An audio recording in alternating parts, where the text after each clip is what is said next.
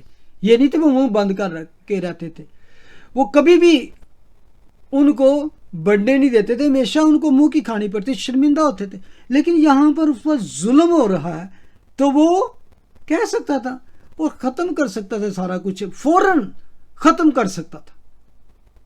لیکن لکھا ہے جس برا جسے ذبح کرنے کے لیے, یعنی کہ جس طرح برے نو تو جس طرح بھیڑ نو اس طرح ہی وہ معصوماں دی طرح انہاں دے ہتھاں 'چ اپنے آپ انہوں دے دیا اور اس تے جھوٹا مقدمہ جھوٹا فتویٰ لا کے لے گئے سن.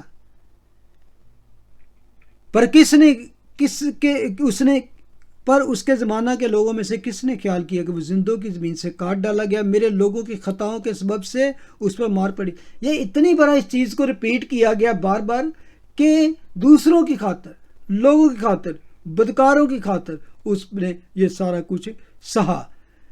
ایک اور بات, اس کی قبر بھی شریروں کے درمیان ٹھہرائی گئی. کیسی بات ہے؟ اب آپ کو پتا ہے کہ ارد گرد کون تھے, اور جہاں وہ دفنایا گیا وہ بھی سارے کون لوگ تھے؟ سب شریر لوگ ہی تھے. نہ صرف قبر کا ذکر ہے بلکہ لکھا ہے اور وہ اپنی موت میں دولت مندوں کے ساتھ ہوا. کس کی قبر تھی وہ؟ یوسف ارمتیہ جو جس کے بارے میں لکھا, وہ بہت دولت مند آدمی تھا جس نے اس کو تو اس کی قبر میں رکھا گیا. واہ, یہ پہلے سے لکھا گیا کہ دولت مندوں کی طرح اس کی قبر وہ مرے گا.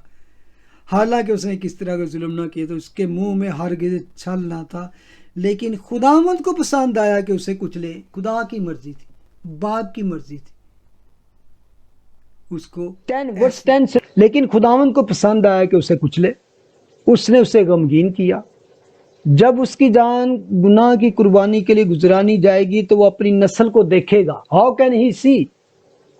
قربانی کے بعد اپنی نسل کو دیکھنا. اس کی عمر دراز ہوگی اور خداوند کی مرضی اس کے ہاتھ کے وسیلہ سے پوری ہوگی. اپنی جان ہی کا دکھ اٹھا کر وہ اسے دیکھے گا. واٹ از دس؟ جب وہ قربانی کے لیے کوئی چیز قربان کر دی جائے تو وہ تو ختم ہو جاتی ہے نا. جتنے بیل بکرے سارا کچھ وہ ذبح کرتے تھے تو وہ مر جاتے تھے, لیکن وہ کہتے ہیں وہ جان کی قربانی گزرانی جائے گی پھر وہ اپنی نسل کو دیکھے گا. واو, مر کر جی اٹھے, یعنی کہ قربانی دے کر پھر وہ جی اٹھے گا تو پھر ہی دیکھے گا اور سیر ہوگا. That is resurrection. اس کی نسل کون ہے؟ ہم اس کی نسل ہیں جو اس کے کلام پر ایمان رکھتے ہیں, جو اس کے پیروکار ہیں, جو اس کے پوجنے والے ہیں, جن کا وہ بادشاہ ہے, جن کا وہ نجات دہندہ ہے, جن کا وہ بچانے اور چھڑانے والا ہے.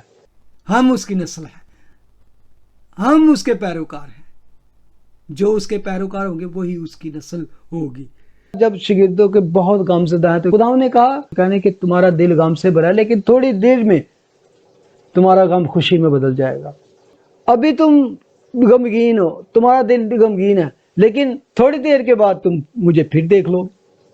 خداوند جی اٹھا, اس نے دیکھا تو دیکھے اتنی خوشی میں بدلا کہ اصل چرچ, اصل یقین, اصل ایمان ان کو تب شروع ہوا ہے. وہ جو ڈر پھوک تھے, جو کہ عام لوگ تھے, انہوں نے دنیا کی حالت, دنیا کا نقشہ چینج کر کے رکھ دیا.